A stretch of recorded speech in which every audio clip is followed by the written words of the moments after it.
এরে নবীর উম্মত, এক আল্লাহর বান্দা 50 বছর হজ করলো লাগাতার। প্রতি বছর হজে যায়, কিন্তু এখন বুড়া হয়ে গেছে, একা একা হাঁটতে পারে না। এক হাতে লাঠি আর এক হাতে তার নাতিরে লয়ে গেছে।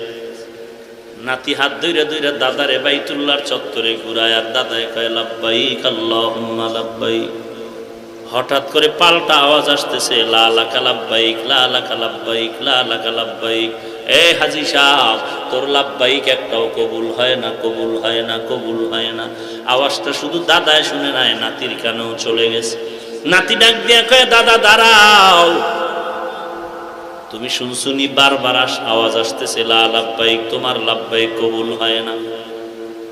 দাদায় কয়, নাতি তুই কয়বার শুনছো? বলে একবার। বলে আমি তো 50 বছর শুনতেছি, প্রত্যেক বছর আমি বাইতুল্লাহ আসি আর আমার আওয়াজ লা লাকা লাব্বাইক, লা লাকা লাব্বাইক, লা লাকা লাব্বাইক।